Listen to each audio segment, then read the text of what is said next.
Hello, thank you very much. I'd like to call this meeting of the Charlotte-Mecklenburg Planning Commission to order. I am Philip Gustman, Vice Chair of the Planning Commission, and I will, this meeting is being streamed on YouTube and public notice and record keeping. It's all being met by electronic means. There we go. Thank you. The Planning Commission work session is held at the Charlotte Government Center, 600 East 4th Street, room 267. For viewing by the public and media, today's meeting is being streamed live on the Planning, Design, and Development Department's YouTube page. And if I could, let's go ahead and run through introductions. I'll start at the far end there. If you want to make sure you hit your mic. And the other thing, I'm going to make a quick comment as far as we're moving through the meeting, make sure you state your name. We do check the minutes and everything electronically, so very frequently they can't see our faces, lovely faces. RJ Harvey, Planning Commission. Terry Lansdowne, Planning Commission. Douglas Welton, Planning Commission. Will Russell, Planning Commission. Shauna Neely, Planning Commission. Rebecca Wilden, Planning Commission. Rick Winiker, Planning Commission. Thank you, everyone. Excellent. Well, moving on to our next order of business, we'll jump in and we need to attach to the minutes and also the additional reports. We would need a motion to approve those. Motion to approve the minutes. Please state Second. your name. Wilden. This is Commissioner Welton. I'll second that.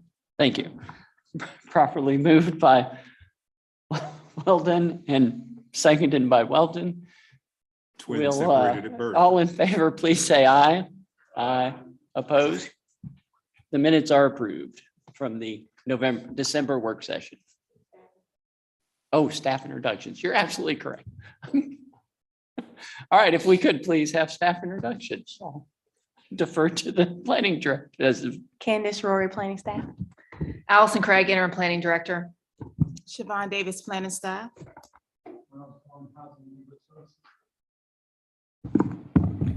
Dr. Robin Byers, planning staff. Catherine Mahoney, planning staff.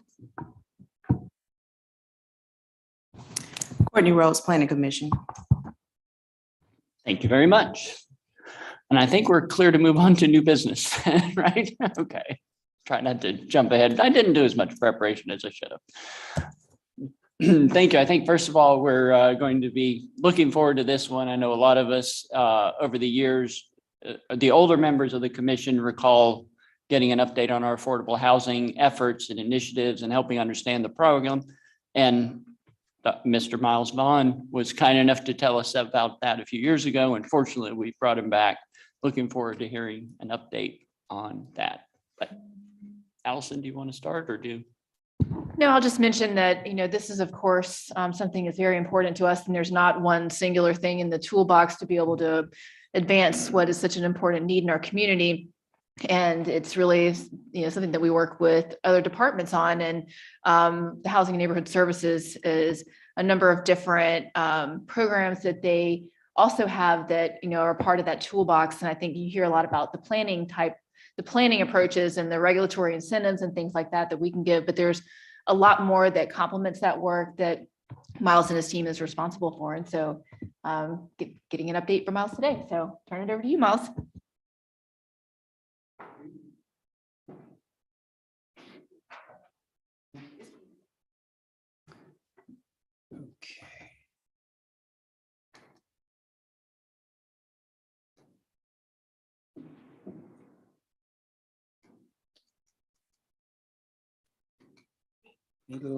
Maybe a little TA. Oh. Is this one right? Okay, hold on, let me stop.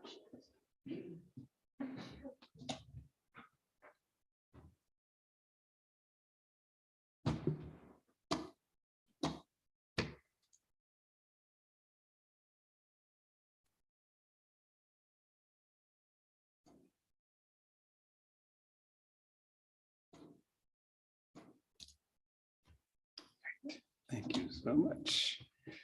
Okay, well, thanks again, Candace, for the invitation to understand, backed by popular demand, the affordable housing description there. And I guess I'd like to first and foremost start off by thanking our colleagues in the planning department as well as numerous other departments within the city. The affordable housing initiatives that the city is engaged in by no means is a one person, one entity, one department effort. It certainly is a collaborative effort there. And fortunately, we've had some good success there, but it's primarily due to the nature of the partnerships that we've had with the various departments. So kudos and hats off to the planning department and other teams that we've worked closely with there. And let's get started here. Okay. That's just to advance. Yeah, just either scroll down or hit down barrel. Yep. Yep, down or scroll, either which one. Okay, great. As you see, wrong person at the helm here for the most part there, but what I'd like to do first is before sharing with you some of the efforts that the city is engaged in with regard to affordable housing is first make sure that we sort of level set what affordable housing is, because if you ask 10 different people, hey, what's affordable housing? You may get 10 different answers, to say the least there. But there are certain industry standards, and pretty much that's what we follow with regard to the definition of affordable housing, as well as some of the efforts and entities that are involved with addressing it. So first and foremost, affordable housing is when an individual or a household is not spending more than 30% of their income on housing there. And when we say housing, that's all housing related costs. That's rent, mortgage, utility, insurance, you name it there. And you might say, well, why 30%? Why not 35%, 50%, and so forth? The reason it's 30% is because it's been proven that when a household is spending about that much of their income on their housing costs, that leaves the remaining 70% for other critical life existence related activity there. For example, education, transportation. So all of those things, in order to have a balanced, let's say, approach to how one's living in their quality of life, ideally you want a household to be spending just 30% of their income toward their housing related costs. You may have also heard the term workforce housing. Well, what is workforce housing? Basically, workforce housing is housing that, unlike affordable housing, which is targeted to households that are at 80% of the area median income or less. And right now, for a family of four in Charlotte, in the Charlotte area, that's about $75,000. So if a household of four is earning $75,000 or so, they will be qualified for a number of affordable housing related activities, whether it's federal government, local government, state government. You have also what's called sort of the missing middle, and those are households that don't quite make enough to qualify for the affordable housing assistance, but make too much for the affordable housing assistance, but don't quite make enough to engage in some of the higher end luxury, let's say, market rate housing development there. Those are considered workforce housing households there. And basically, those are households that are earning between 80% of the area median income and 120% of the area median income. Cost burdened is when a household is spending more than 30% of their income on housing. And housing insecure is when a household is spending more than 50% of their income on housing related costs there. NIMBYism is a fear of affordable housing, resulted in sort of like the not in my backyard syndrome there. And oftentimes that's based upon myths and misconceptions as to what affordable housing and those that need it actually consist of. So you might say, well, who needs affordable housing? For the most part, contrary to, again, some of the myths and misunderstandings, affordable housing is not just needed for those that are extremely low income, let's say in the 30% of the area median income or less area median income category there. There are households and professions and occupations that many of you are either aware of or might even be part of yourself there. Customer service, McDonald's, Burger King, health aides, retail, fire, police workers there, as well as teachers, all earn income that are within that affordable housing range there. Basically, one of the reasons that we have a challenge right now with regard to our affordable housing needs there is not because we're doing something wrong. Actually, quite the contrary. The city of Charlotte is growing at a rapid pace, and this is a little dated there. We have here 66 new residents per day. Actually, it's closer to 80 to 90 new residents per day. It's because Charlotte is an attractive area. It's attractive because of the cost of living. It's attractive because of the job and employment opportunities. Heck, I moved here back in 1999 from New York City, and I was one of the persons who say, hey, this is a great place to live. It's a great place to raise a family as well. So others feel the same way. The challenge is that with that growth, with that population growth, we're not creating anywhere from 66 to 90 new housing units per day. So there's a pressure on the existing housing stock. And although production of affordable housing is taking place on an ongoing basis, it's nowhere near at the rate that the population rate, that increase that we're experiencing there. By 2040, we're expecting to have about 1.2 million people within the city. And the senior citizen population is expected to actually double by 2030. Again, the strong economy, rents as of late, they're a bit high there, but still, relatively speaking, when you compare our rents and home values to other parts of the country, it's still pretty reasonable and pretty acceptable. Most of the cities within the country that are experiencing what we're experiencing have the same experience with regard to the challenge of providing safe, quality, affordable housing there. So again, it's not that we're doing anything wrong. It's quite the contrary. It's because the city is an attractive location, and because of that, it's putting a downward pressure on the housing stock there. So we might say, well, how do we determine what we need and what do we have in the toolbox to address the need for affordable housing? A couple of things. We've noticed that over 34% of the households in the city are housing cost burdened. And again, as I mentioned earlier, that's whereby they're spending more than 30% of their income toward their housing costs. Part of the challenge is that you have higher income households that can afford to live in a situation, a housing situation, whether it's home ownership or rental, where they can pay more rents.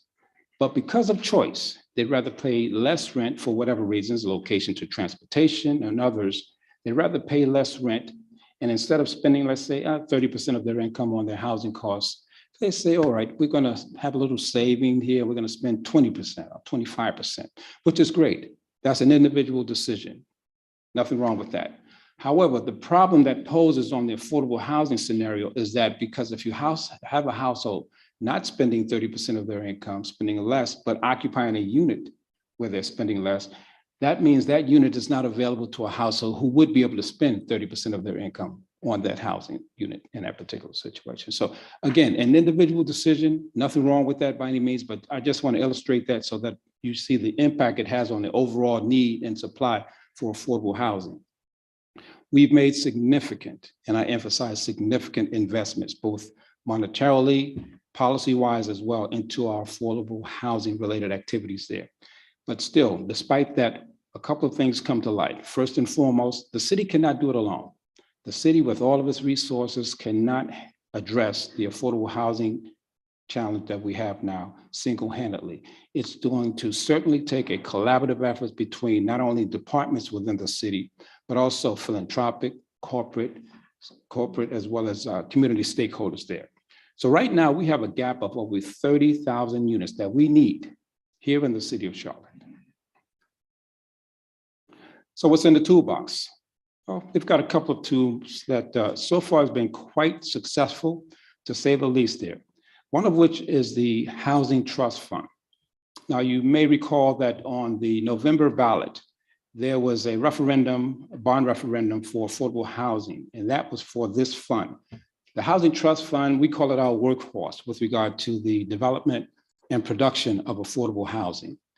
It's been in existence for about 20 years. In fact, yes, it's our anniversary. And to date, we've created and preserved over 12,000 affordable housing units and shelter beds there.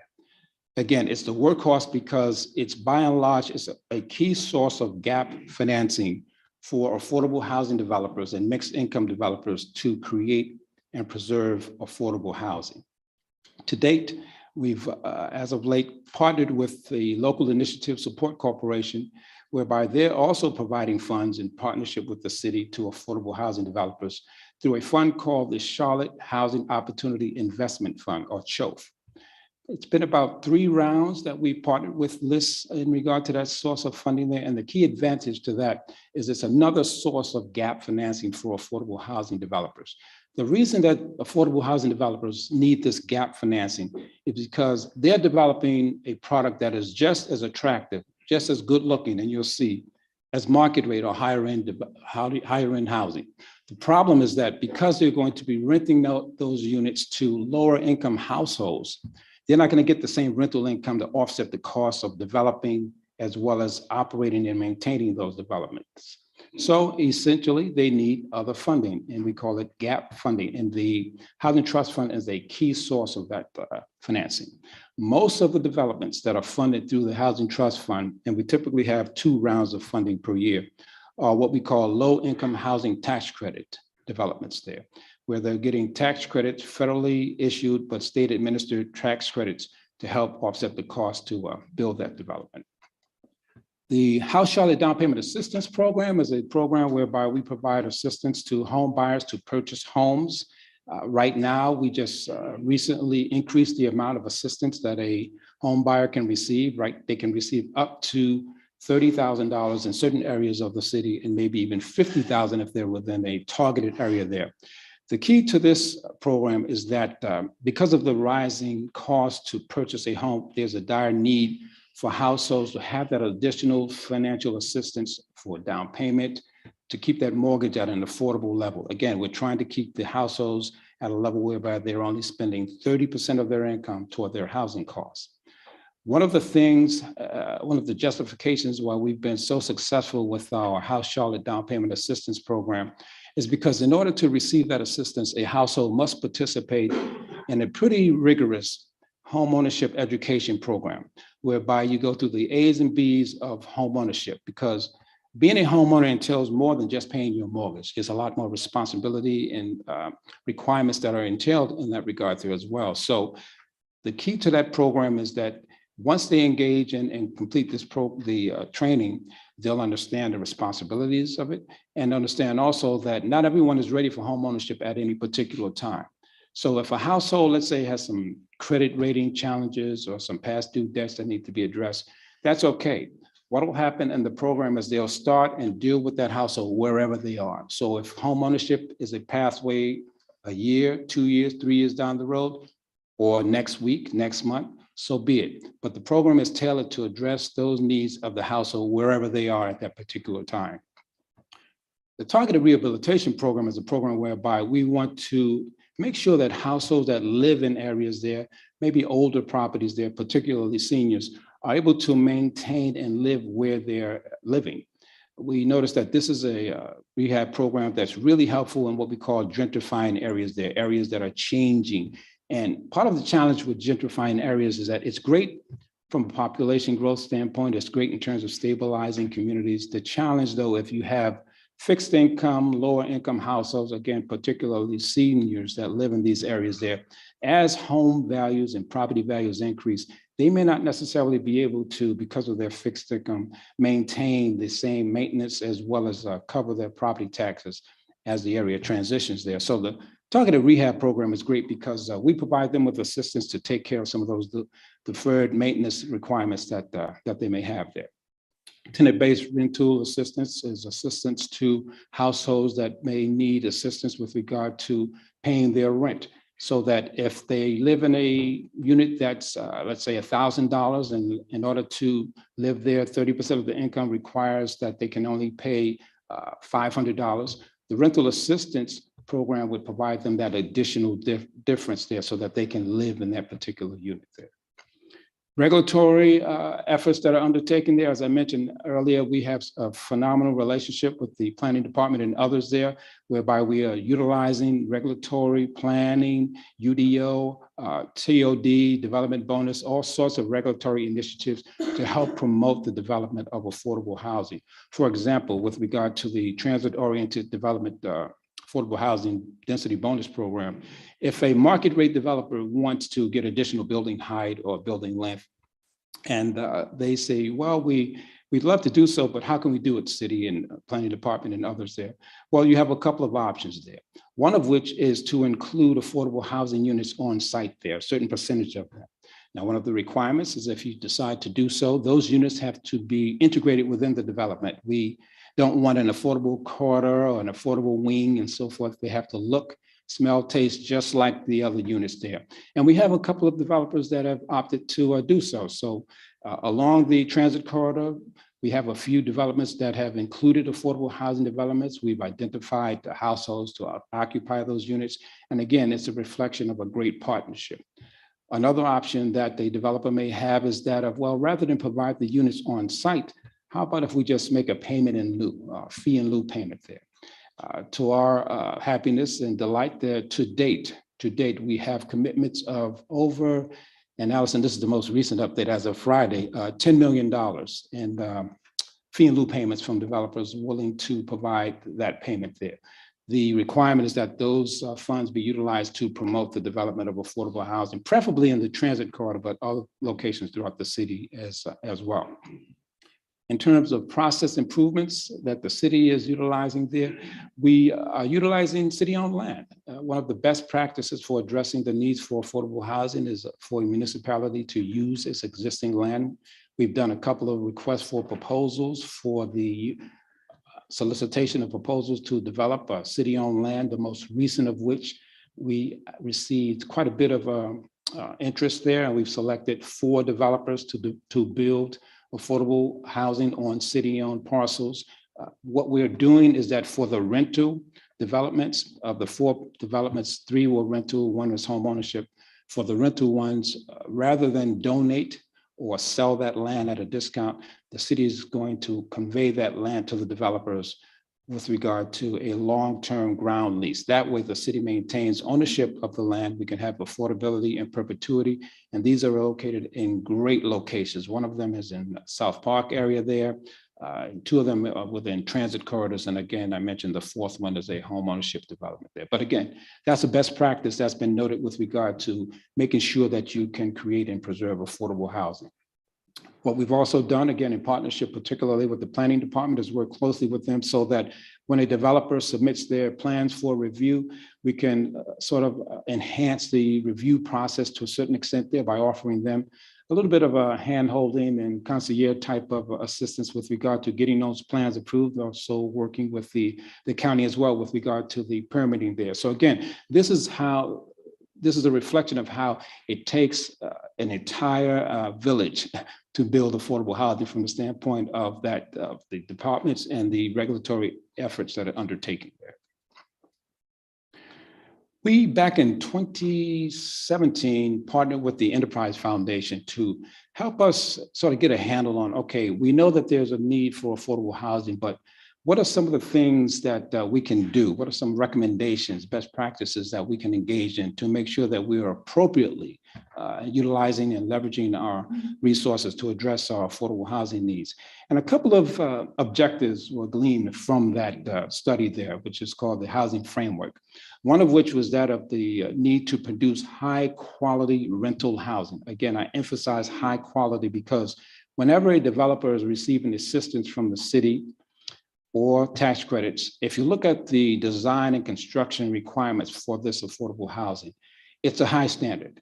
And it has to be because you are building housing that's going to be affordable to households that are low and moderate income, that has to last. It has to withstand the test of time. So you don't want to come in with a cheaper quality product there that after a year, 2, 5, or however long, you've got all sort of operational maintenance challenges that it has to withstand the test of time there. So strong quality, high quality rental housing was one of the recommendations there.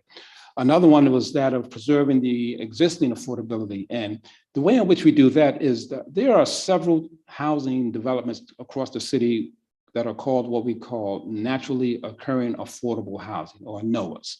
These tend to be older properties, maybe B- C+ class properties there that have historically rented at affordable rent levels there. Now, they've done so voluntarily. For whatever reasons, the owners have done so, and historically, that's worked pretty well. The challenge, however, with the NOAAs is that they don't have any regulatory requirement to continue to do so. And as of late, we've noticed that there are a couple of NOAAs that have been acquired by deep-pocketed investors who have acquired those properties, sort of like slap a little paint on them, change the appliances, and then jack the rents up there so that the households that were previously living there can no longer afford to live there. So one of the objectives is that of making sure that we preserve affordability by working with developers to acquire those properties so that they can have deed restrictions placed on them, long-term deed restrictions, so that we can preserve affordability. And the good thing about that is that because of the nature of these transactions, developers have to move pretty quickly. They can't wait till the next round of Housing Trust Fund to receive funding from the city to acquire a NOAA. So what we've done, we've instituted a flexibility sort of like requirement whereby if a developer has a NOAA that they're seeking to acquire, they don't have to wait until the next round of Housing Trust Fund. They can submit that proposal at us right on the spot there. We can assess it, do a physical needs assessment, glean how much city assistance is needed, and make a pretty move pretty quickly there, because they're competing with, again, deep-pocketed investors who have the advantage, let's say, of moving quickly on those transactions there. So that was a slight programmatic adjustment made to the Housing Trust Fund to enable these developers to remain competitive there. Increase home ownership opportunities. I've mentioned earlier our Housing Trust Fund, whereby the down payment assistance is used to acquire homes, and stabilizing the existing homeowners. That effort is pretty much along the lines of like what we're doing with regard to rehab activity there as well. So as I mentioned earlier, one of the challenges with affordable housing is the perception as to what it looks like and who lives there. So what we like to do is sort of debunk that myth by showing you some examples of affordable housing developments that the city has played a key role in terms of financing there. Again, high quality, high standard, long wait list as well there. So what might be done in order to help address the need for affordable housing? Well, first and foremost, it's all hands on deck, working closely within the city, the various departments, as well as outside of the city, philanthropic, corporate, and other partners. And in all fairness to them, they've really stepped up, whether it's the Foundation for Carolinas, the county, Bank of America, Wells Fargo. They've all worked hand in hand with the city to help make resources, funding particularly, available for the development of affordable housing. Something else, another step that can be taken is making sure that we advocate for legislative changes to help promote the development of affordable housing. Now, that's a bit of a challenge, an uphill one to say the least there, but nonetheless, it doesn't remove the fact that we need to continue to push for legislative challenges, legislative changes that enable us to promote the development of affordable housing. And of course, lastly, engage in open and honest discussions with neighbors and others in terms of what affordable housing actually is. So that's it. Again, thank you for your time. Thank you for my colleagues with the planning department and others there in regard to the partnership with Housing and Neighborhood Services. Today, we actually have a housing and jobs summit that is taking place between 4 and 8 p.m. at the Bowflex complex there. The emphasis will be that on affordable housing as well as employment opportunities and what the city is doing, as well as hearing the community and other stakeholders in terms of what we can continue to do and what we might do newly as well there. So at this point, I guess I'll take some questions, comments. Thank you so much, Mr. Bond, for joining us and for the presentation. I have a few commissioners who have questions. I'm going to begin with Commissioner Neely and then move to Commissioner Rhodes. Hi, Mr. Vaughn. Thank you so much. I appreciate hearing. This is my first year on the Planning Commission, so I really needed an overall approach on affordable housing. So thank you very much. My question, though, is you mentioned some of the financial contributions that the city is making and helping with the affordable housing problem. From your professional opinion, how successful do you think those programs are? For my professional and even personal opinion, I think they've been quite successful. They've been successful from the standpoint of, if you look at the households that have been able to go from either homelessness or borderline homelessness to a high quality unit, home ownership or rental, it's been startlingly successful. So much so that the city of Charlotte is continuously ongoing, reached out to by other municipalities across the country in terms of how did you do it? How do you do it? So sharing our best practices is something that we're engaged in on an ongoing basis there. And let me add one caveat though. Success doesn't mean solving the problem with the wave of a magic wand, because there is no such wand, as we all know. Success is measured by incremental changes and incremental progress that you make along those lines there. So from that perspective, we've been quite successful. Are there other challenges? Do we have, is there a dire need? Yes, still there is there. But what matters most is the efforts that are being undertaken to address the need there. And if there's any doubt in terms of whether or not we're successful, we could share with you some of the testimonies of some of the households that have been able to acquire high quality housing. So yes, a little bit biased, but I think statistically as well as factually, we've been quite successful. Thank you for that. But let me ask again, you were mentioning some of the statistics. Do we have goals, or do we have, measures for success that we all can see and see what's happening as far as that avenue is concerned? Yes, we actually, based upon a number of our funding sources, the federal government in particular, from whom we receive home, housing opportunity made equal funding, as well as CDBG. The former being used primarily for home ownership down payment assistance, the latter more so for infrastructure types of improvements there. But each one of those funding sources requires goals that we have to set there. The Housing Trust Fund has goals as well. City Council has charged us with a certain number of units that we are to produce, as well as a targeting of those units. How many of them are at the very low income or 30% of area median income level? How many of them are at that higher end as well there? So yes, there are specific goals that the department is engaged in meeting there, and typically we do meet those goals there. Yeah, sure. Thank you so much for the presentation. I have a question.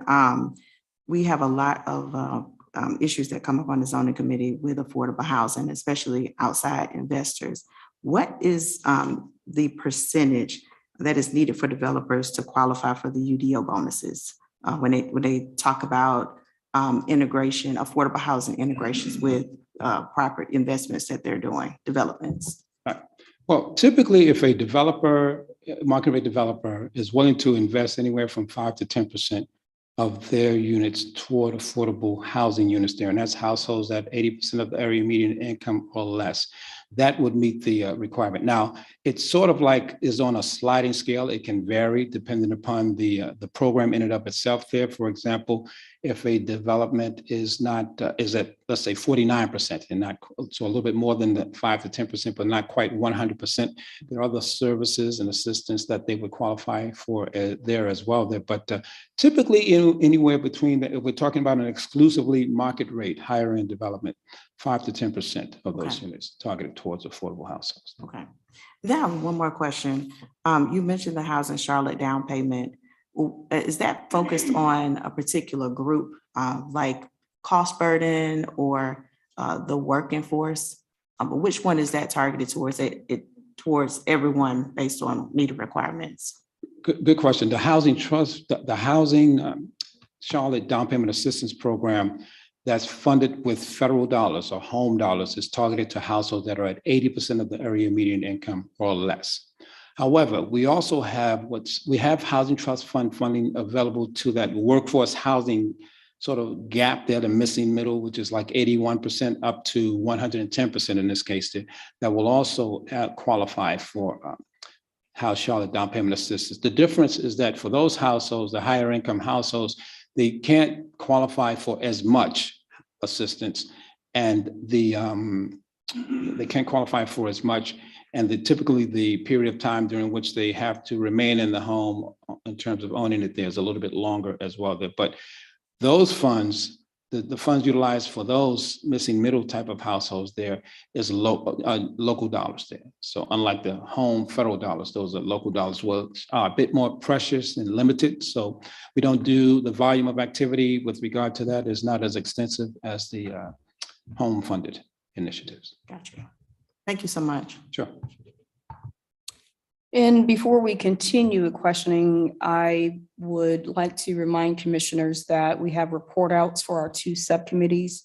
As we have multiple members on those subcommittees, if you could begin to decide who will be speaking on the subcommittee's behalf, I greatly appreciate it so that we're prepared and use that time wisely.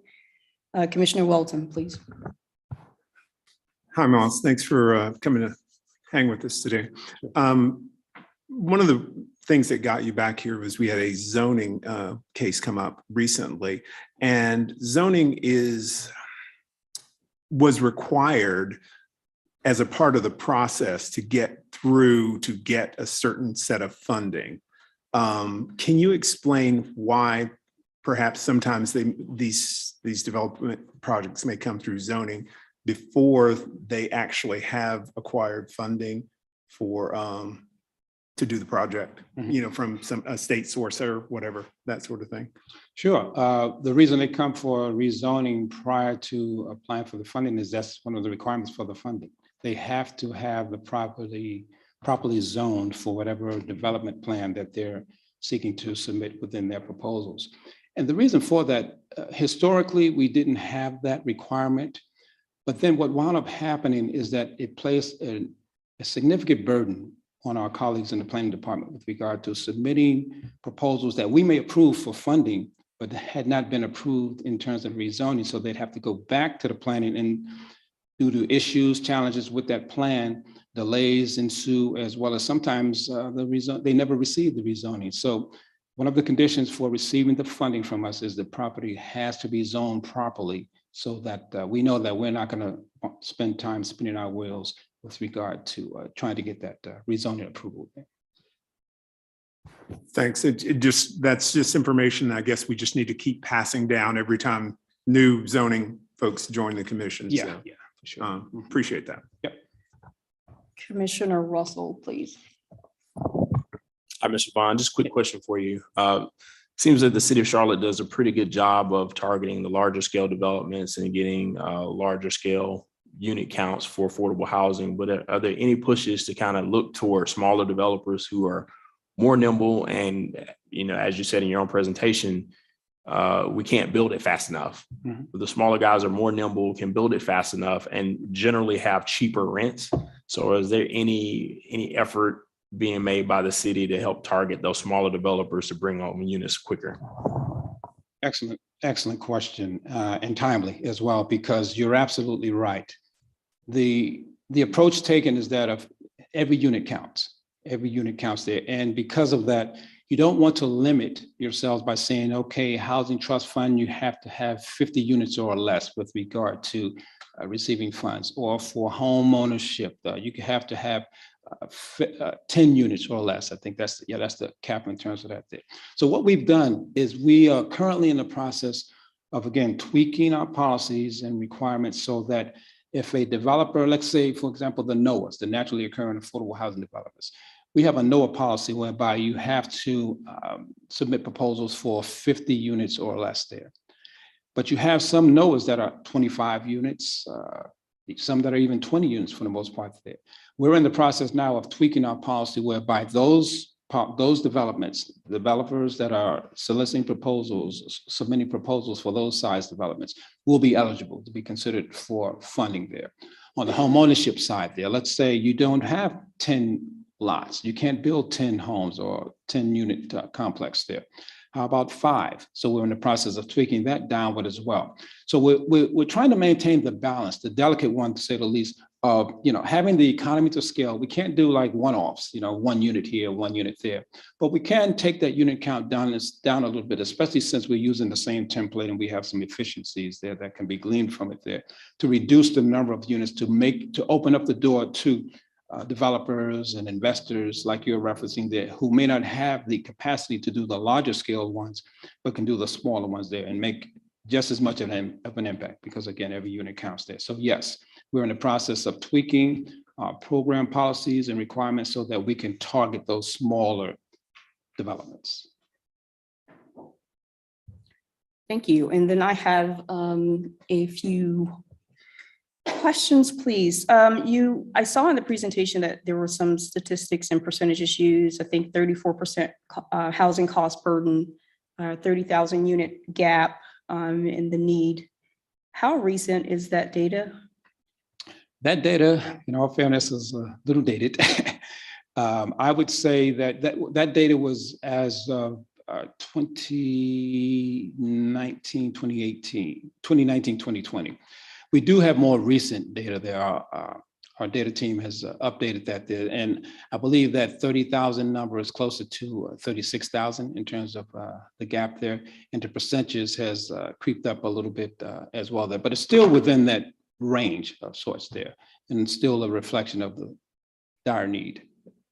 That's fair. The down payment assistance program, you said it was recently increased to 30K. What was it before that? And when was the last increase prior to the recent one? Prior to that, it was 17,000. Yes, 17,000. And as you know, the escalating costs of home, the average home price now, 370,000, I think, along those lines there. So yeah, it had been at that level for quite some time, due mostly because of limited funding availability there. But what we have come to grips with is the fact that by increasing the amount of assistance, we may not be able to provide as many homeowners assistance there, but at least those that we're assisting are realistically receiving the level of assistance that they need in order to be competitive in purchasing homes. Something else that we're doing, speaking of on the homeownership side of things there, we have developers, again, high-end market rate developers, who, because of rezoning, voluntarily commitments, or other, the city providing the land for it, that are building higher end $600,000, $700,000, $800,000 homes, some single families, some townhomes, that are committing to an affordable component there. That level of activity has ratcheted up there, so that we have, right in NODA, for example, we have a 60-unit townhome development where the price range is just what I indicated, but we are getting 16 units of the 60 that are targeted to households that are House Charlotte eligible. So someone is buying a $700,000 home for, and we negotiate, in terms of the price, for anywhere from $250,000 to $315,000. $315,000 is the maximum in order to receive House Charlotte down payment assistance there. So again, another example of how every unit counts there. We have limited funds, so we want to make sure that leveraging partnerships with these developers so that we can get units there is another approach that we take. And back to the down payment assistance, I know of some municipalities who used a tiered approach to get possibly from 17 to 30. If that person doesn't qualify for the 30, they could still get the 17. Is that something that Charlotte employs? Is that a strategy that's built in there? Yes, the Okay. max is 30, but that doesn't mean you're going to get the max, that you get what you need in that regard there. And what we do is we really, as a means of participating in this homeownership education program, we make sure that the homeowners or the potential homeowners are aware of other funding sources. The state has a great program, down payment assistance program, where they can receive, you can receive up to $50,000 from them as well. So someone could, just imagine, get up to $100,000 in down payment assistance if you collaborate with some of the other funding sources as well. So absolutely, we try to leverage our dollars to the maximum amount there and make sure that qualified households explore all of the various down payment assistance programs that's available to them. But you're not gonna, you get what you qualify for. And if your income is at a certain level, your debt income ratios and so forth there, that's how we size up the amount of assistance that they will receive. Thank you for that clarity. And I believe you mentioned 10 million in commitments to date. What is the time frame from commitment to receipt? It varies. That's part one. Part two of that question is, are there any commitments that have failed to reach fruition? Again, we're relatively new at this, but the $10 million, well, let's say it was approved back in 2019, okay? And, you know, there've been some growth pains in terms of, we looked at some best practices, some sister cities throughout the country there, but we think we have a good template to work with there. There's still a process of getting developers. Again, we're dealing there primarily with higher end market rate developers. So they're not as savvy with regard to affordable housing requirements as well there. But between the time that we received the approval and now, we've noticed a ratcheting up of activity there. And that's due a lot because of the interest in developing within the transit corridors there, the planned Silver Line, and of course the Blue Line as well there. So I would say right now, we receive anywhere, for a given week, we can receive anywhere from 5 to 10 inquiries. And again, in partnership with the planning department, before a developer can proceed with regard to their plan approval process, they have to have what we call a pre-submittal meeting with the Housing and Neighborhood Services Development Department, Housing and Neighborhood Services team, so that we can walk them through the requirements so that they can understand it there. So as of late, the activity has increased significantly. We have several that are in the queue now. It varies because once we walk the developers through the process, some get it right away. One of the things we've noticed that most developers hire planning and engineering departments to help facilitate the process. We now have good relationships because they've submitted so many of these that now they pretty much get it there, so that window and during which it takes, the time period that it takes to go from the initial meeting to when we actually issue a commitment letter has been shortened over time there. But in general, it could be, let's say, about 30 days from that initial pre-submittal meeting to the actual issuance on average of a commitment letter there. I'm glad to hear some wrinkles are being ironed out there in the process. This one might be a little harder to answer, but you touched on it, I think, when you showed the recommendations from the housing study. I wrote down a question prior to that, and I also heard the note about you tweaking the unit count criteria. But are there any efforts or policies targeted toward affordable housing gains that are being employed in other municipalities that are not being employed here in Charlotte that we can easily implement? Question one. And then two, are there policies that we're currently using that we could be more aggressive? Well, for the former, I'd say that the key one that other municipalities are utilizing there that we cannot, for legislative reasons, is that of exclusionary zoning. You see that in particularly highly densely populated areas there up northeast, out west, California. And that the reason we can't utilize that is because that is a General Assembly statute that has to be approved in order to do so. And we just have not been able to get that level of support there in that regard there. So that's probably the most glaring kind of, if you look at what others are doing that are somewhat successful versus what we're not doing, that's one that sort of jumps out at you. Are we continuously advocating and lobbying for that? Yes, absolutely there. We're not going to give up. We're going to continue to do so, but that jumps out. Otherwise, I tell you, we have a number of the best practices that we've incorporated, and that, again, as I mentioned earlier, they're doing quite well. In fact, one of the key differences between us and other municipalities that have also been successful is they are impressed by the level of coordination between the various departments. For example, us in the planning department, they say, look, we have a housing trust fund, but we're having trouble getting through the plan and review process. Well, have you had any discussions with the planning department? Oh, no, we haven't. Okay, well, let's maybe start there along those lines there. So what we can do, we're not complacent with where we are there.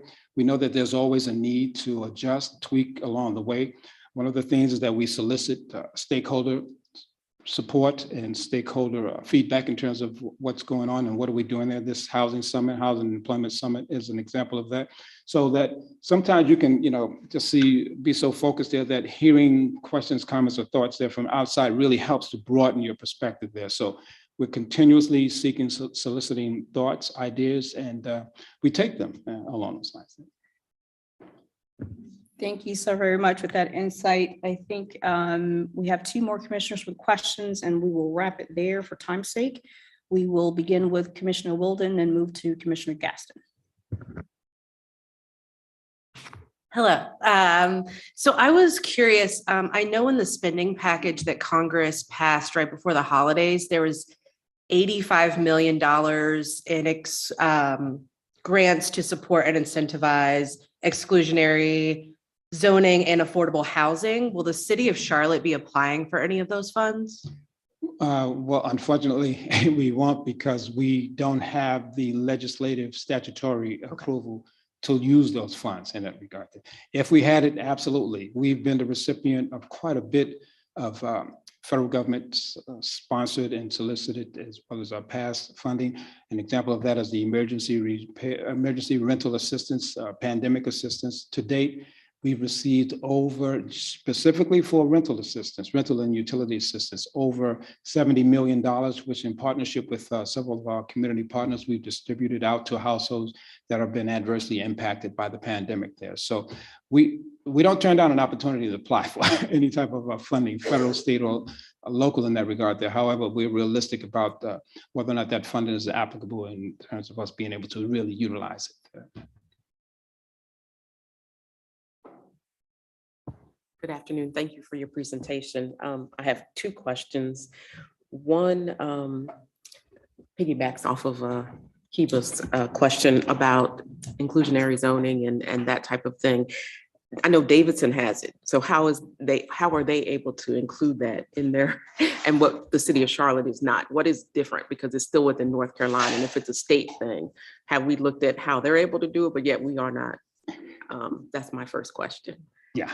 And Allison, I'm going to ask you to help me out on this one a little bit there, but by and large, the way that they've done it is a manner in which that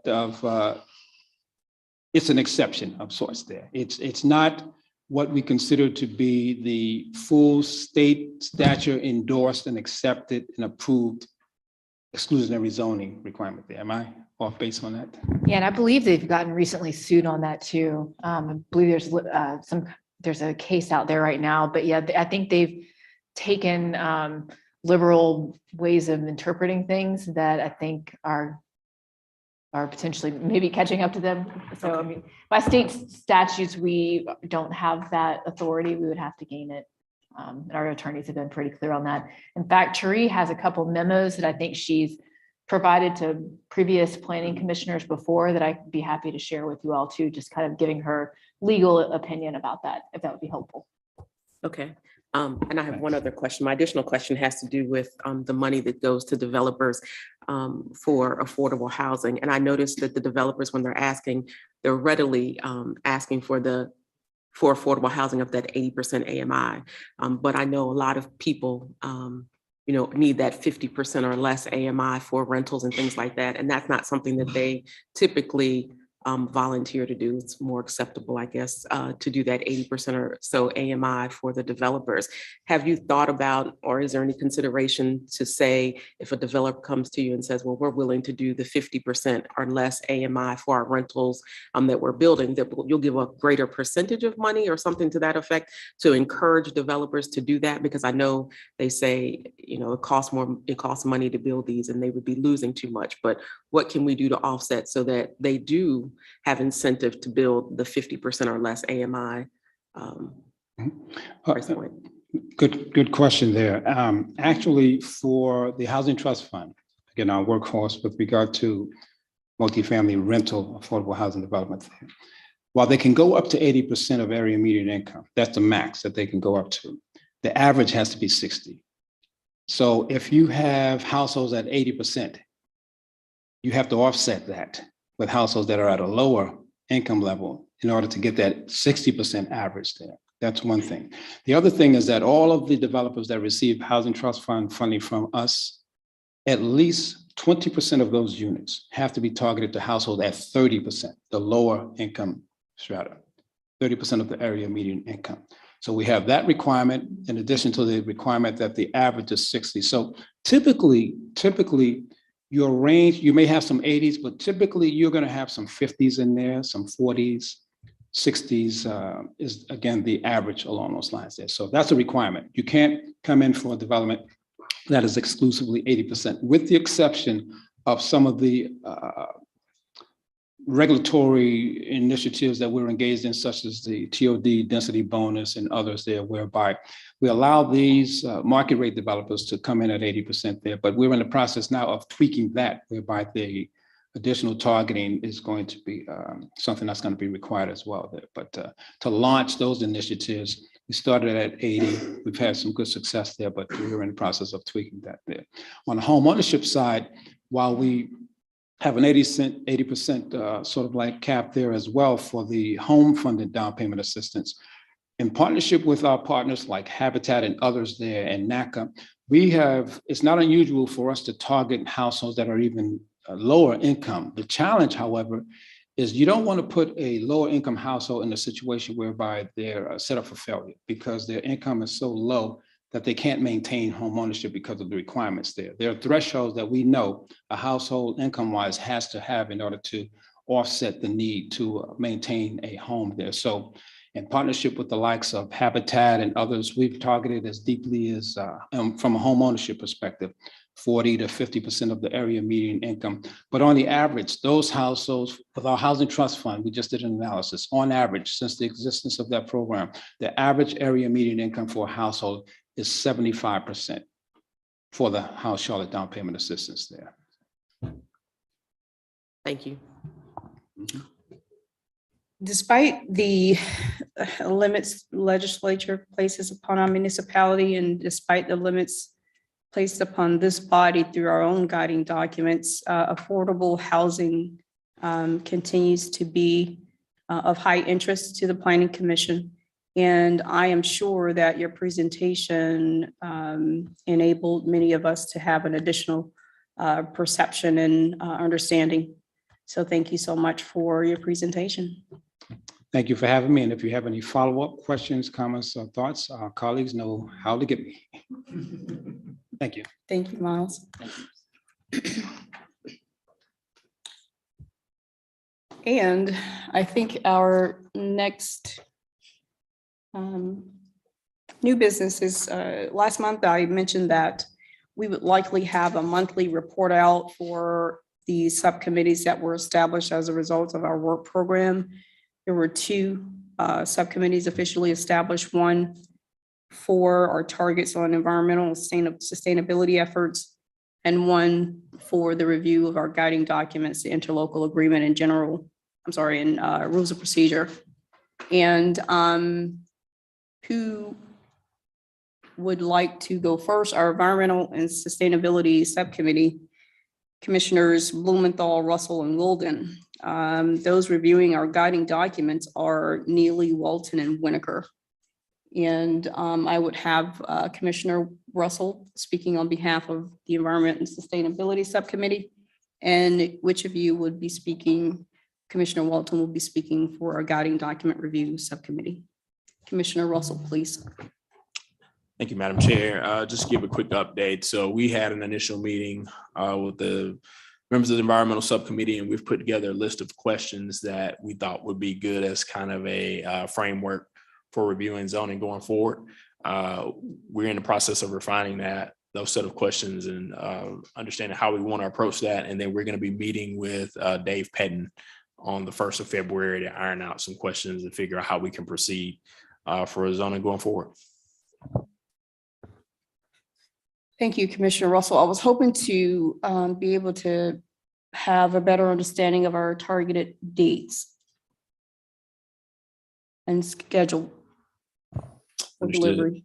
So I think right now we are targeted for early March for being wrapped up.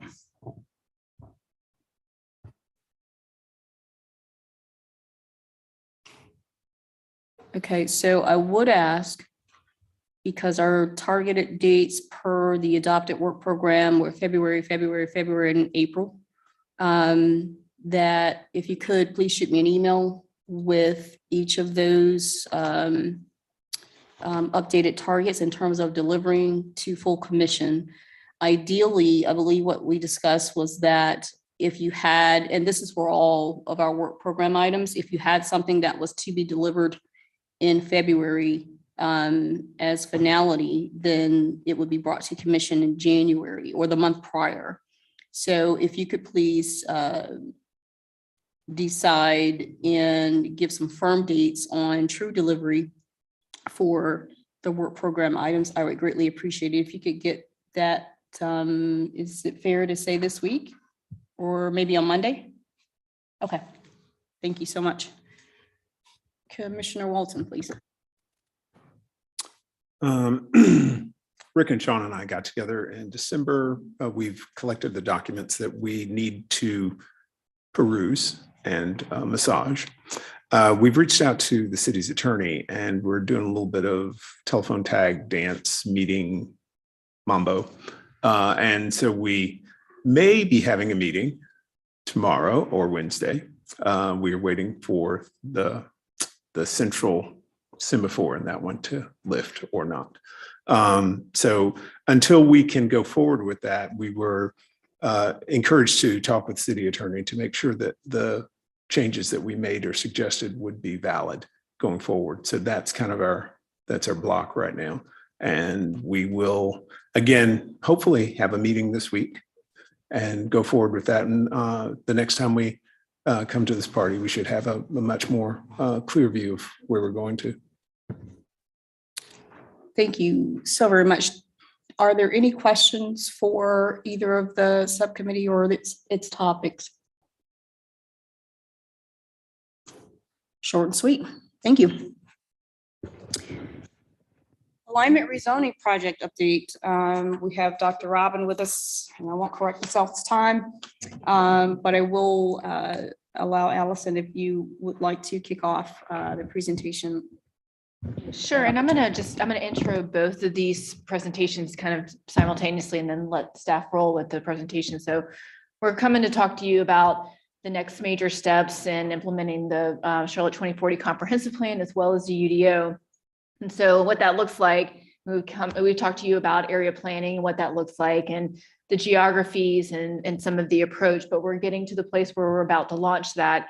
And so staff will talk a little bit about just what that project kickoff looks like, what engagement looks like, and how you all can be of help there. But we're going to talk about alignment rezoning first, just because we haven't talked about that as much with you all. So a complement or companion effort to area planning will be, which is really on the policy side, will be the zoning piece of that. And so how zoning changes over time is sort of an evolution, and Robin will touch on this a little bit, but we first have the translation, and gets very confusing very quickly, even with experts in planning. We're going to first start off with the translation process that will occur with UDO. So when the UDO is adopted, that will happen immediately, like stroke of midnight. The new zoning districts will be new, but the second major piece of that will then be to take those zoning districts and make sure that they are in line with what the policy map and the area planning process is calling out for particular parcels. And so that'll be another component of the area planning process, will be what Robin's going to talk about today. But we're going to talk about the zoning piece first. Usually we talk policy and then zoning, but I think just because Robin really hasn't had much time before you all, and we really haven't talked about this part of the planning work very much, we are going to start with Dr. Byers. Thank you. I told you guys I would be back. We're here to talk about alignment rezoning right now. We're going to go over a couple slides about the joint approach with the community area planning team as well. You'll see those slides numerous times over the next couple of months, I'm sure. Then we'll get into specifically the alignment rezoning overview, so our scope, process, and general schedule, and then some highlights for you. So you guys should recognize this slide. I think you have seen this before. But this again just brings the two together. Why are we talking about these two projects together? One, we have policy, and then we have the regulations that actually allow us to implement the policy, especially with development. Here we show you how everything's kind of married together. For the 2040 plan, you have the UDO. For the policy map, you're going to have the draft zoning map. It's kind of one of those go back to college, the logical expressions, if this, then that. So we're going to focus on the draft zoning map. That's what the alignment rezoning really focuses upon. So this is another slide we wanted to show you. This is a newer slide, and you'll see this a couple times, but we worked with the community area planning team to develop this. So you have the place types across the top in the colors. And then underneath in the gray boxes, you'll see the zoning districts that match in a sense with those place types. You will see in the bottom right for what you're looking at, there's a white box with the TOD. The TOD zones will fit in any of the centers. They can be tweaked depending on what really fits, whether it's neighborhood, community, or regional. But that's why that box is there, and it kind of flanks those three. But otherwise, these are the main zoning districts that we have that match the place types. And so a joint approach, why are we doing this? I think you guys really understand from talking with the community sees us as the city. Sometimes they will understand the planning department versus, CDOT or CATS. But anything lower than that, no, it's just the Charlotte Planning Department. So it helps provide clarity for the community if we go out together, especially in 2023. We maximize the community input and then our time and resources. You guys know we're not the biggest planning department ever in the country, and we're doing this in-house. And then we're going to match the zoning recommendations for future development and redevelopment with the place types. So obviously the two teams have to work very closely together in order for it to not create unintended consequences. This is a 2-year citywide effort with coordinated communication, engagement, and interdepartmental collaboration. Now, as we say this, you guys will see different teams come and talk to you about different pieces of it, but trust me when I tell you we are collaborating all the time. And so to show you how we're collaborating, this is a process schedule. You've seen the bones of this before, especially with the community area planning team. What we really just wanted to show you here was that in 2024, there's going to be zoning workshops, and then there's going to be the CAP workshops. In 23, we're going out together. In 24, it'll be a concurrent process, but you'll have different workshops. One thing I want to note here, specific to alignment rezoning, is that anything that's conditional, the conditional zones, those require a little bit more attention than some of the conventional zones. So that you'll see later on, we'll talk about that process, but that you'll probably see in 2025.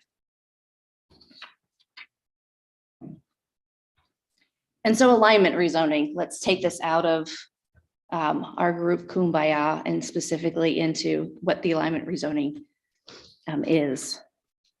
And so we want to start here with what is the alignment rezoning. And so really this is an important step, and this help really solidifies the connection between policy and regulation. It will update the city's official zoning map once we get to that point. But really just know that the reason we're doing this is we really want to connect the policy map and what our zoning says. As Allison alluded to, I think one of the key things we have to talk about first is the difference between the translation and the alignment rezoning process. So translation is pre-UDO conventional zoning. Again, conventional, these are the standard districts. They are going to translate on June 1st. This has already been adopted as part of the UDO. There is a table in the UDO itself that tells you what is translating to what. And so the outcome is that the UDO districts will be applied to the property based on the existing zoning they have. So this is all just based on existing and then what the zoning committee is working through. The alignment rezoning process, this is going to happen again, 2-year process, 2023, 2025 plus. We're going to evaluate what is translated on the ground and then connect that with the policy map. I say connect, maybe match, but the goal is this is where we are here currently. This is where the policy map has us. How do we get us to where the policy map has us? We will evaluate the conditional rezonings in 2025, 2026. Again, that's because a lot of those conditional plans, as you guys know, on the zoning committee, they have a lot of criteria that are written on there. And we just need to take a little bit more time to look at those and make sure we don't create an unintended consequence with that. The outcome for that is that UDO districts will be applied to the property based on the place type. Those will come in groups similar to the TOD process. How that looks, we're working on that. But no, it won't necessarily just be a, hey, approve this, all of this right now in 5 minutes. But that's important to understand, especially because we're gonna go out in 2023. Some of those workshops will happen before the translation date. Some of them will happen after the translation date. So what I would say to you guys, if you get a lot of interaction with the public, is make sure that they can understand the difference between these two first. And so here's a timeline we put together, and I have to chuckle just because the staff, we worked on this probably for weeks because we all had different ideas of what this needed to look like. But what we have on the top are the things that are actually already adopted and that are happening no matter what. They're in orange. And that is that the Unified Development Ordinance was adopted August 2022, and the UDO becomes effective June 1st, 2023. And again, that's when that translation happens. What you see on the bottom in blue is our proposed alignment rezoning. So these are things that haven't been adopted yet, but staff is working on as well. And so that shows you the alignment rezoning project kicked off in conjunction with the CAP kickoff in early 2023. The conventional rezoning alignment, the proposed draft zoning map for council decision, early 2025. And then the conditional zoning alignment will happen 2025, 2026. So this is just another way to look at that. Again, top is things that are already on the books. These are not changing. Things on the blue is the process moving forward.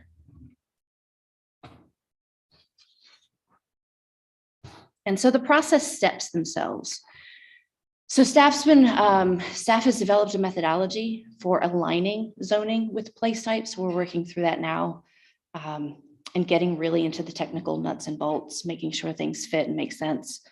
2023, right now, we're going to have this community education on zoning and alignment. Again, we're going to start on that translation versus alignment rezoning piece and continue on from there. Then we'll develop the first draft zoning map, alignment rezoning map. We'll have community engagement then on that map once it's developed. We'll create the final map, and then we'll go through and file the rezoning applications and work through that process. The last step is zoning committee recommendation and then council decision. So what to expect in 2023 for alignment rezoning? We're going to review, again, translation versus alignment rezoning. You can tell that I really care about that message going out because I've said it about 15 times now, and I'm sure you guys are tired of hearing me say it. An informational overview of the new zoning regulation. Just because the UDO has been adopted doesn't mean that everyone understands every single piece about it yet. So we're going to work on that. And then we're going to continue to coordinate with the community area planning team here as we move forward, even when we're not having workshops together in 2024. I do want to impress upon you, we are still coordinating and working together through this process to make sure that we really have how policy influences the alignment rezoning, and those are really connected well. And so with that, do you guys have any questions for now?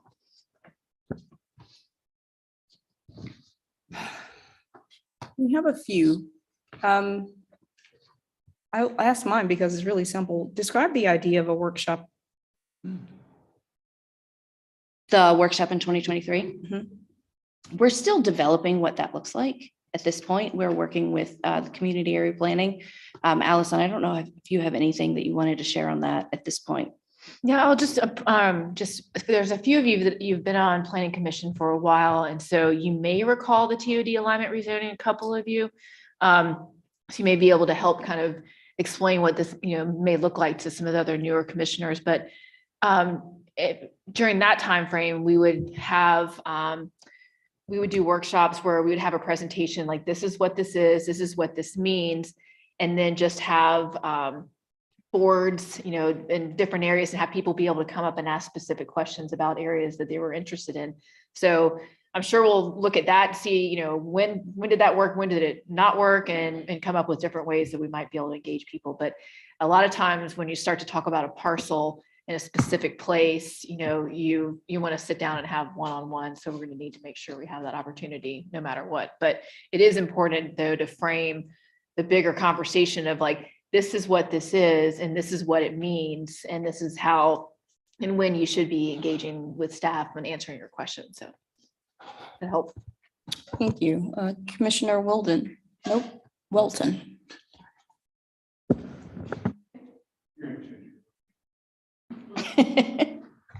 And I will ask this, there's probably not an answer to it, but I will just say that I had a discussion with somebody and they understood the translation.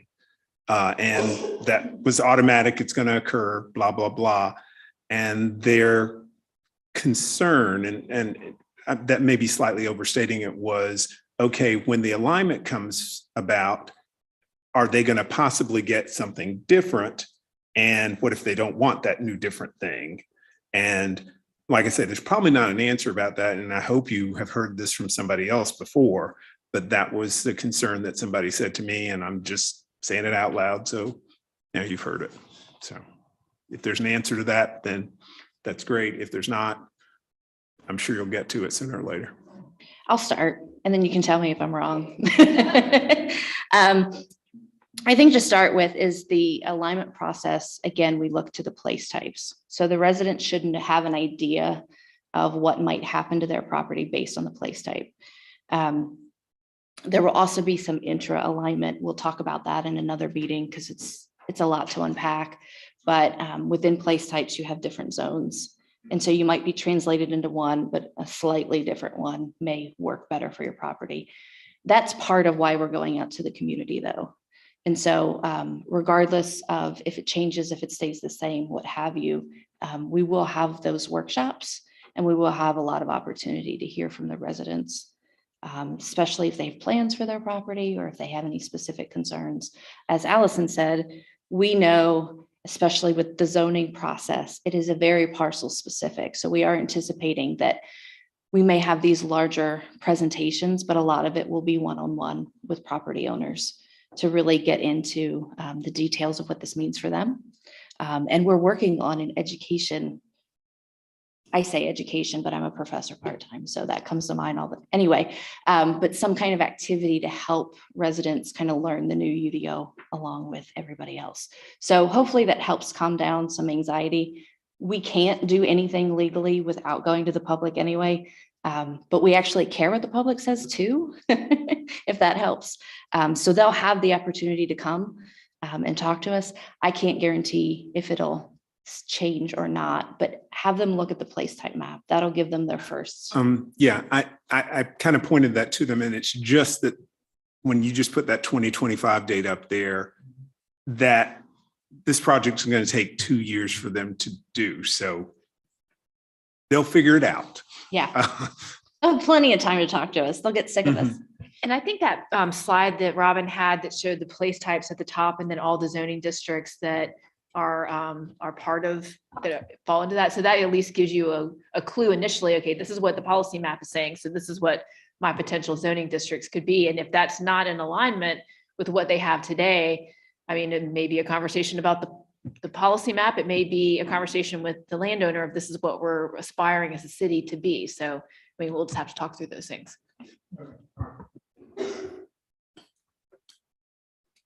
Commissioner Lansdale. Thanks, Lansdale, with a question. If you can advance maybe 2 or 3 slides where it says zoning evaluation due or something along those lines. I think it has a date for, there we go, zoning committee recommendation and council decision. What is, that's a pretty much, that's a big deliverable together. Yeah. What does our section of number 7 look like in your mind at that point? Is it a 100-page document? Is it a bullet point? Is it a, what do you see our workload to fulfill number 7 is in that alignment rezoning process? Fair. I think absolutely fair question. We will be talking to you guys throughout this process. So it's not going to be number 7 hits and we just hand you this map and say in 2 weeks, you've got to make a decision. Hopefully you guys will feel that we have walked you along this whole time. The zoning committee will be making the recommendation on, because it's a zoning map change. So it'll be like a regular rezoning and go through that process. How we're going to split it up, we're still trying to figure out what makes the most sense, whether it's by geography or by place type. We're not 100% sure yet.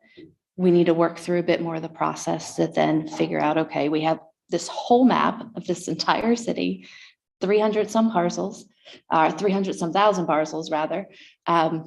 What makes the most sense? Our goal is to not inundate you, anybody on this board or commission, so that you feel like you can make an informed decision and have the time that you need in order to do that.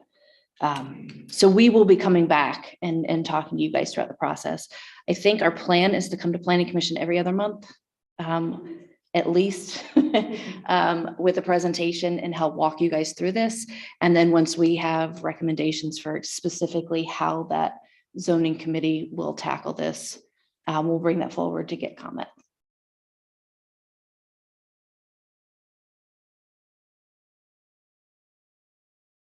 Will that end your questions, Commissioner Lansdale? Yeah, I think for right now, that's fine. Thank you. Oh, we will be back. Don't worry. This is not the end of this discussion. So I will add to what Dr. Virus just said, is that the expectation is that we all stay in tune. We all keep your finger on the pulse here, as this is a huge effort. And we have to be informed, keep informed, stay informed. So although they will come to us with presentation, it is at the absolute expectation that we ask questions during these meetings, in between these meetings, and attend some of these public engagement opportunities. And that is exactly the most effective way to stay informed. So if you do get a 1,000-page book with 300,000 some odd parcels to approve in one night, you'll still be prepared. That's likely. No, I'm just joking. I'm just joking. So any other questions? Pretty sure I would get fired if I suggested that. Kiva, Commissioner- wasn't the alignment rezoning for TOD one agenda item, I believe? Yeah, now granted, 1,700 and 300,000 are two different numbers. Exactly. Very far So, apart. that's the dance that you guys get to do of figuring out, we're gonna do this part of town, or these particular parcels, et cetera, et cetera. But, it will be manageable, but we've also, we expect you to keep coming and telling us, Yeah. what Yeah. the deal is. Well, the other thing with TOD too, and please correct me if I'm wrong, is you didn't get a staff report for each parcel. So you're not going to get 300,000 zoning staff reports. Could we Um, have 300,000, please? No, I'm just going to say no. But that's what I mean when I say split it up. It's like, what are the staff analyses going to be? Is it going to be by, previous district, forward district? Is it going to be by geography? All of those things. We're considering a couple different ways that we can bring it to you guys. We have the TOD as an example. But yeah, you're not going to get 300,000 staff reports. And Commissioner Gusman.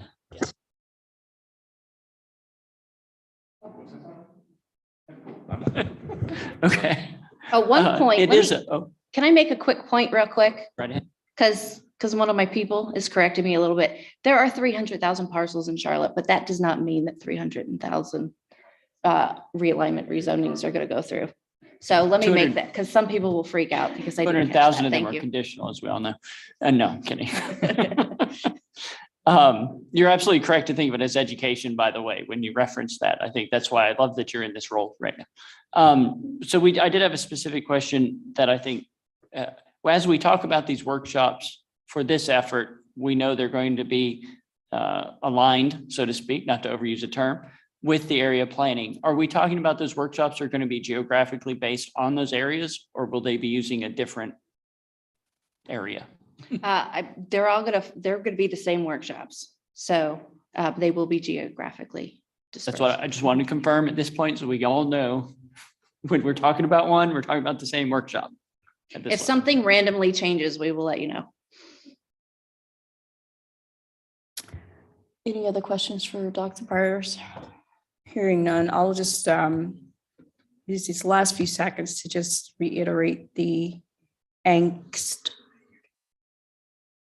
of the engagement process and how highly technical this information is. I'm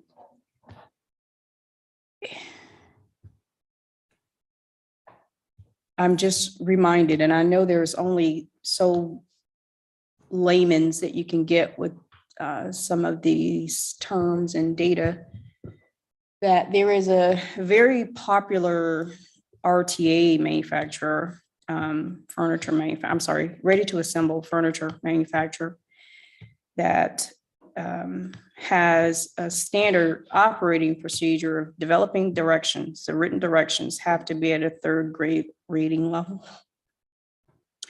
So as layman's as we can get with the technical data when we're going before the public, I know that's already in consideration, but it gives me a little bit of angst just recollecting what we heard throughout the UDO process. So just know that I'm warm fuzzy and I will be there to provide a word. I'm quelling the heartburn. But just realizing that, and I know that's already in heavy consideration for you guys. So, Yeah. I'll What be I would ask in response to that, if I'm presenting to you guys and you feel like you understand it, but maybe you don't, or maybe you don't think someone else will, please let me know. Because I use you guys a lot of times as a dry run. And so if I've said something that is still too technical, just beat me over the head with it. Because I don't want to do that either. And I don't want any of our staff to do that, because that shuts people down before they even have a chance to talk. And we definitely need the feedback. I appreciate that. I appreciate you stating that. I think we're all comfortable doing that for Dr. Robin. Okay. Thank you. Thank you. Thank you so very much. And we'll have Catherine with us next to update us on community area planning.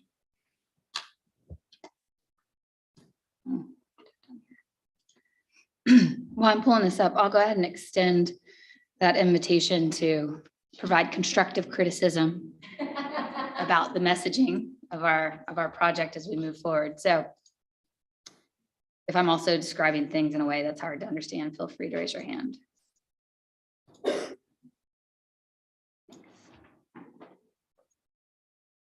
Thank you. Go away. Okay. Well, since Robin presented to you all before me today, she's lightened my load a little bit. So I'm going to take a few slides off my plate, if that's okay.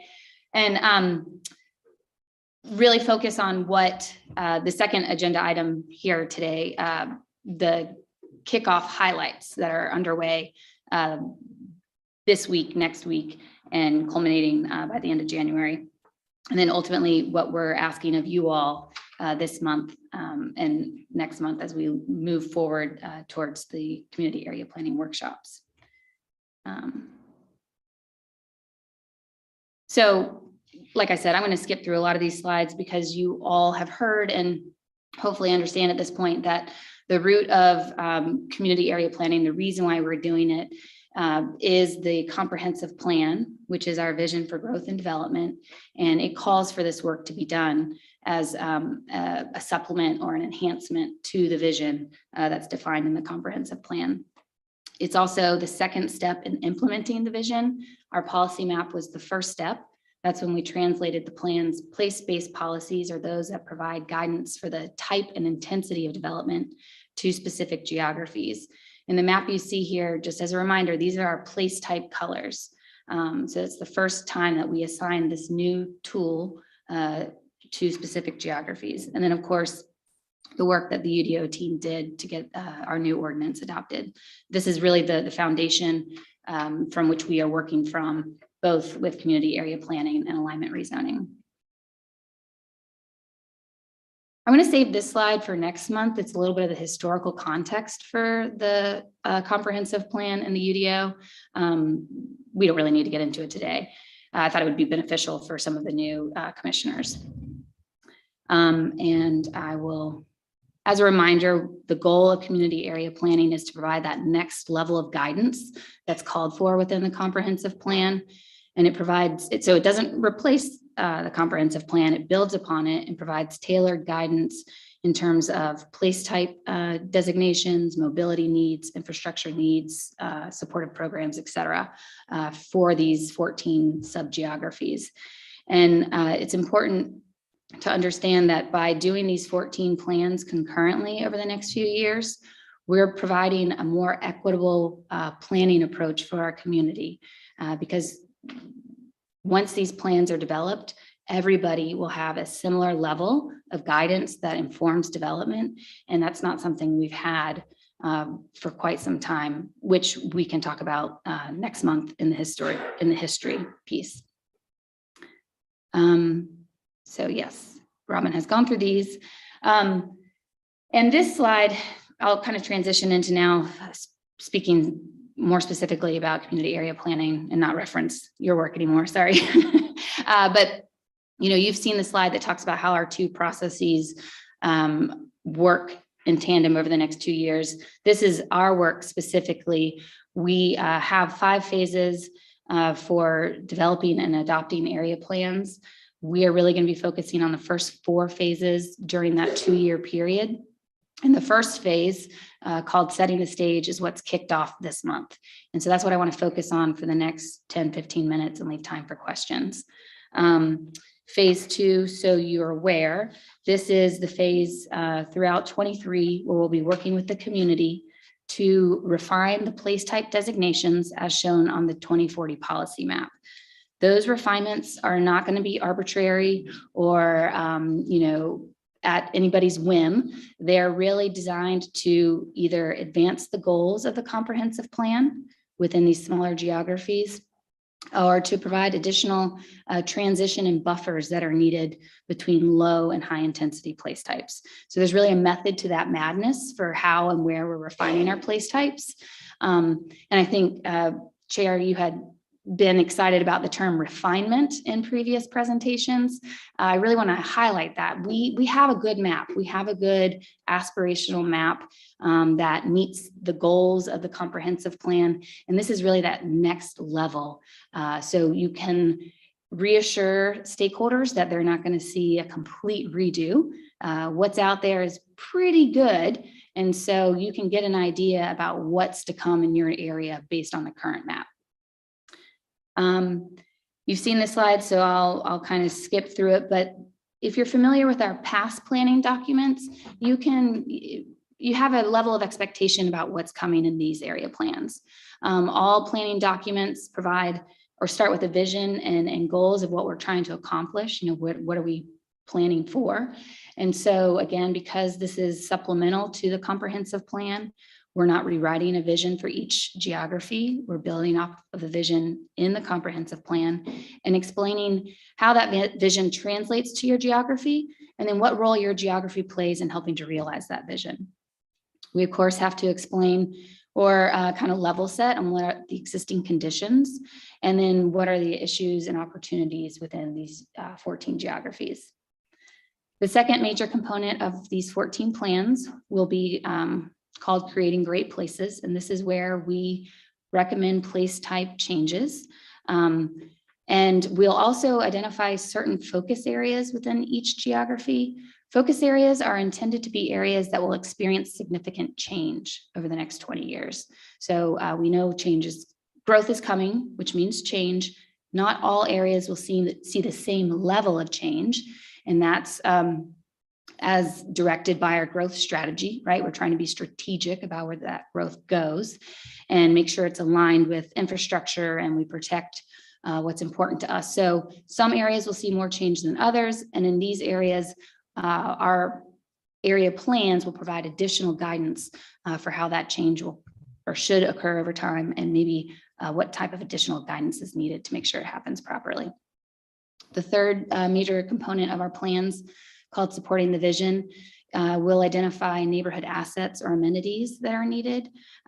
This is really a huge partnership with other departments in the city, like CDOT, water, et cetera. So we're not doing their planning for them. They're participating in our process. And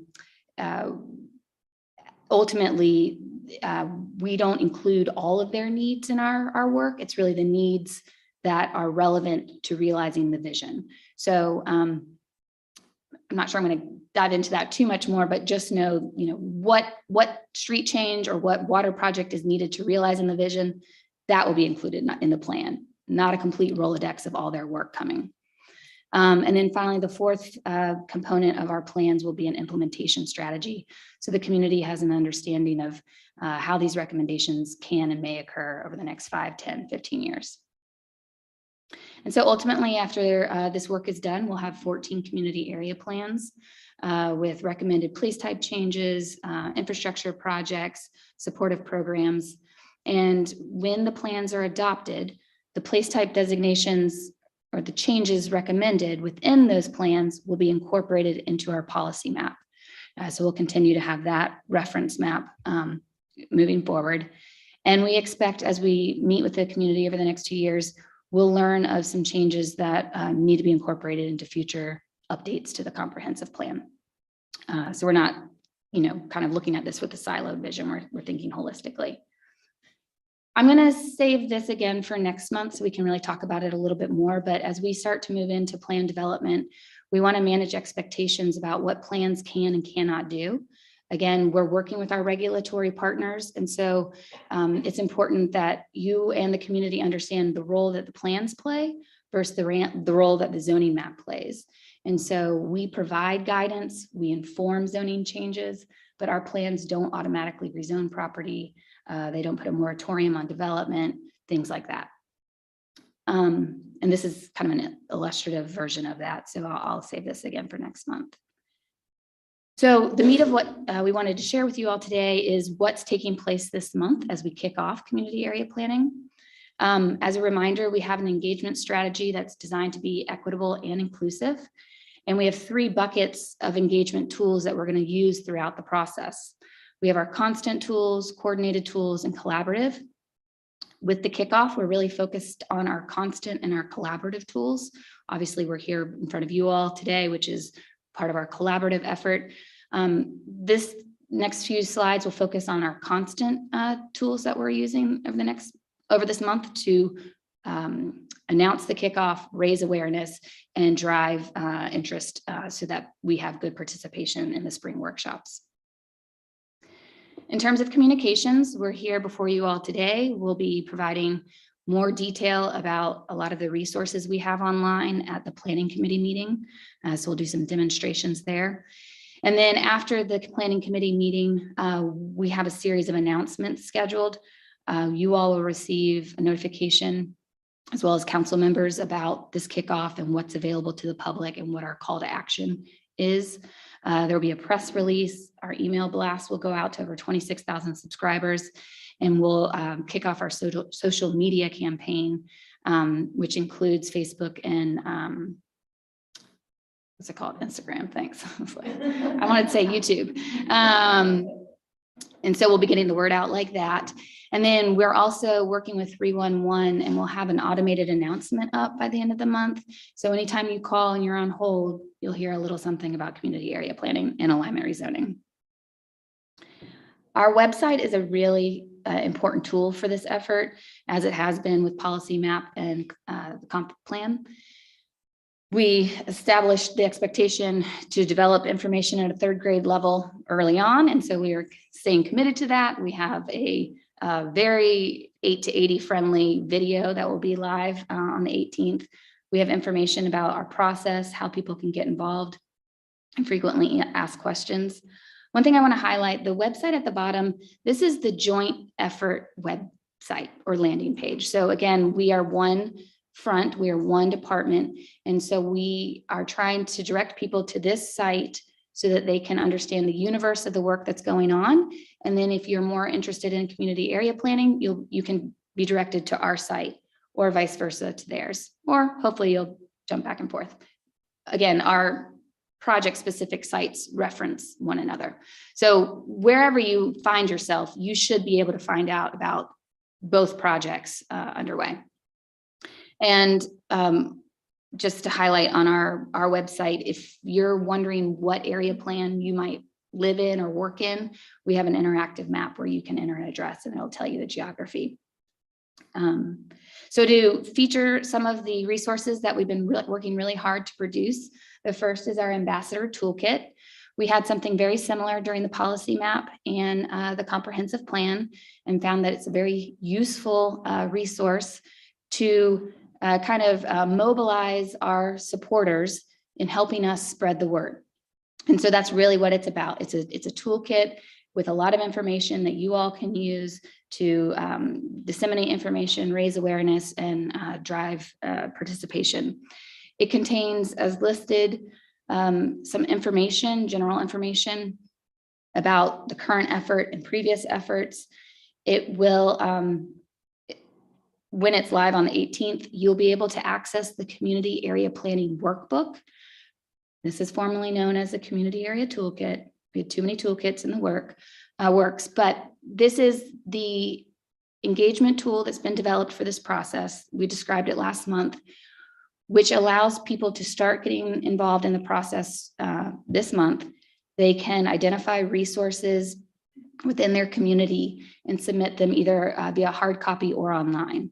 And so at the planning committee meeting, we'll go into those activities a little bit more and show you how you can navigate that workbook. But that's a new resource that's been developed and will go live this month.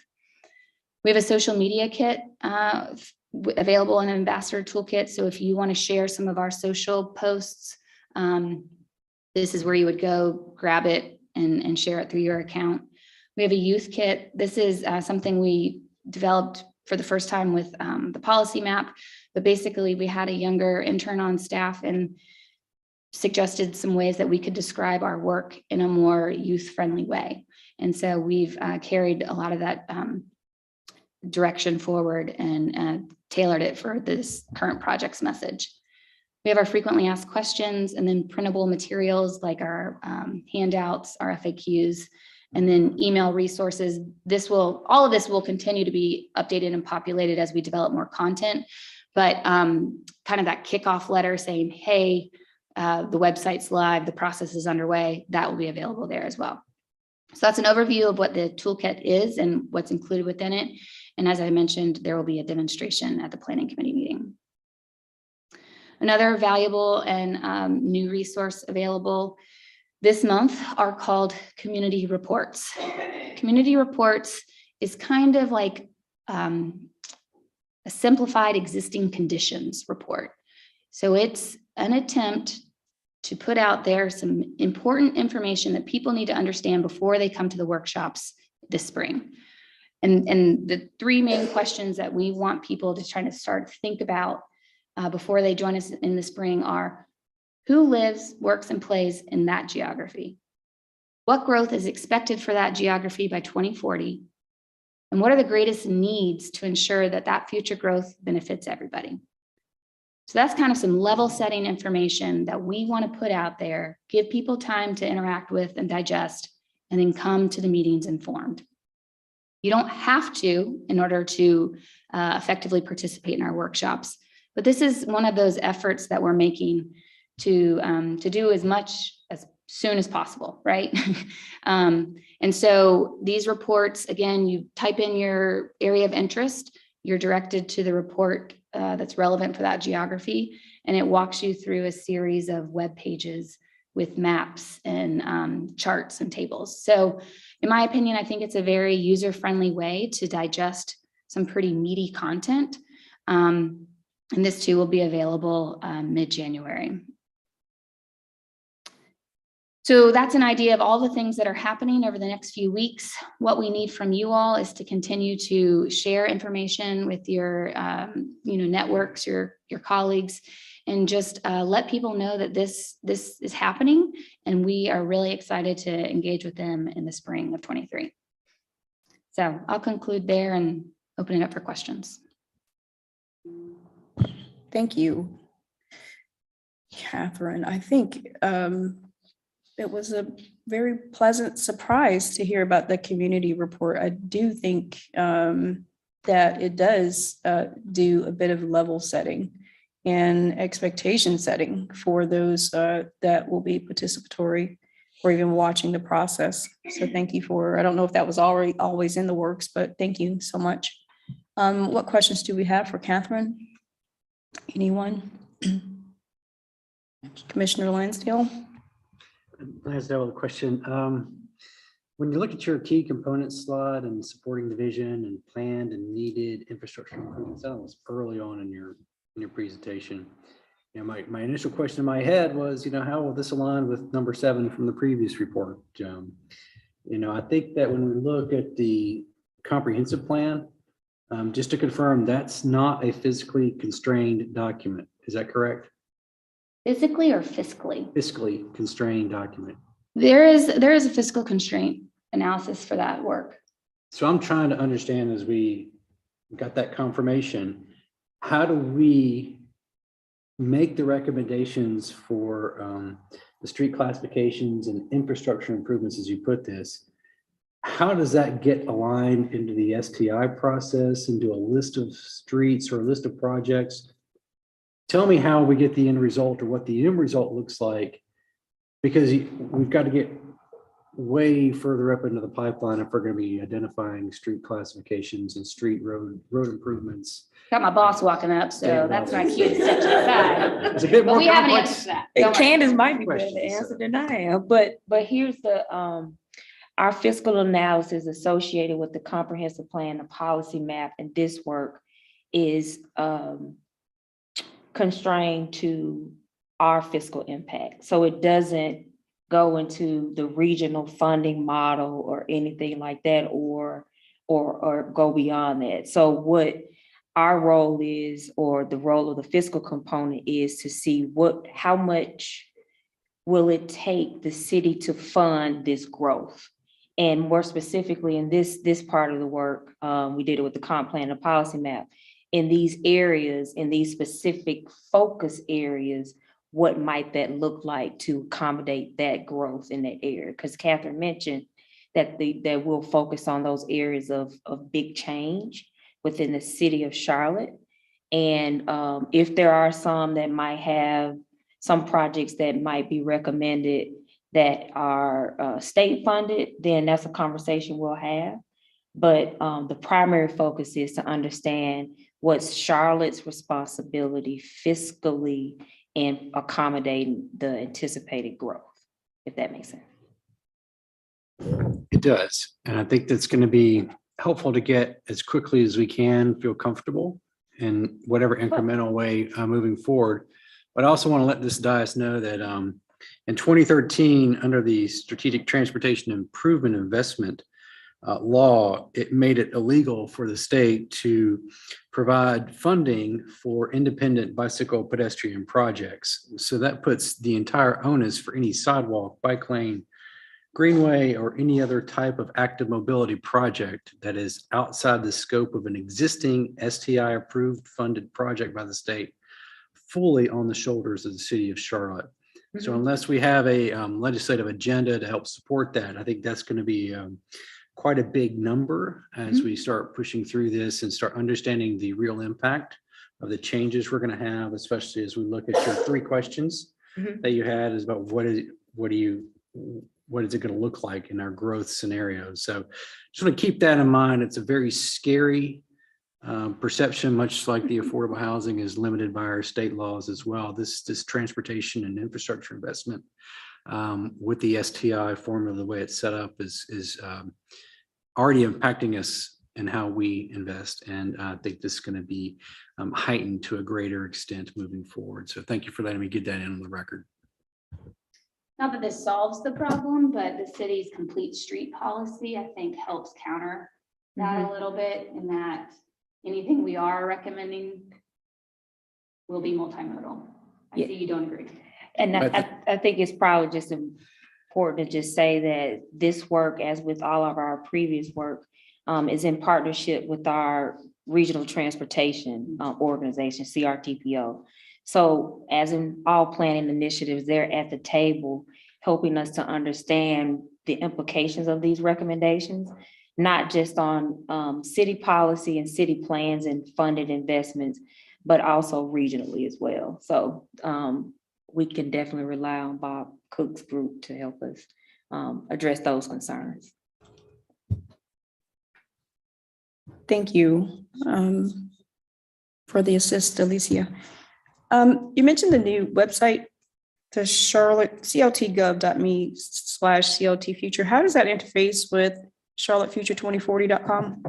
There's a direct link to charlottefuture.com. This was I established during the policy map and UDO adoption. I know we keep saying 14 because one is already adopted.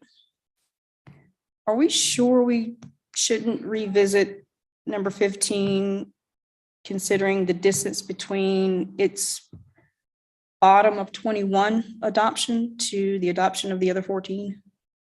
Just to, especially seeing as though, at least I personally anticipate some very quick delivery text amendments to the UDO. Are we sure we shouldn't revisit that number 15? Kathy was involved in that plan development process. I'll let her answer that one. Yeah, Kathy Cornett on planning staff.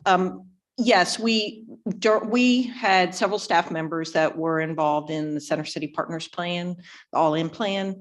And by saying that there's 14, it doesn't mean that we won't re-engage with them around those recommendations. So that is planned, but it would be a different mode than the workshop as to how we do that. Of course. Thank you. That is all the questions that I think we have for Catherine. Thank you so very much. And we'll see you next month, I'm sure. Thank you. And I think Alicia or Catherine, I can't remember which, mentioned CRTPO. And speaking of CRTPO, they are currently undergoing they're soliciting feedback on their public improvement plan. So please visit CRTPO's website. There's not a way to deliver any feedback that you have via the website, but you do get information on how to deliver that feedback. You can do that by sending an email to I think the secretary of the board. And I do not have that email address on hand right now, but please visit CRTPO's either Facebook page, Instagram, or its website to get further information. And please provide your feedback. I think they'd find it highly valuable. And with that, if there is, I see our fearless director that has some final notes. I just wanted to mention really quickly, I think we talked a lot today about how important it is to provide constructive criticism and feedback to us all, but also even more importantly, to be ambassadors of the work that we're doing. So we talked, Catherine just showed the ambassador toolkit, but also wanted to make sure you're ambassadors of the UDO University, which is launching on Friday.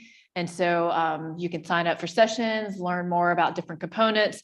So please make sure that people are aware of that and sign up and learn more. If you can't attend in person, you can listen to the recording later. And you're welcome to submit questions in advance and have those answered during the session. So just wanted to mention that too. Thank you. There's a lot of action, I think, for us to get involved in, and we should all be ready. Email@crtpo.org is the email address to submit feedback should you have any after review of the public improvement plan for CRTPO. And let's definitely review UDO University in quick order. And having said all that, if there is nothing else for the good, I would entertain a motion to adjourn.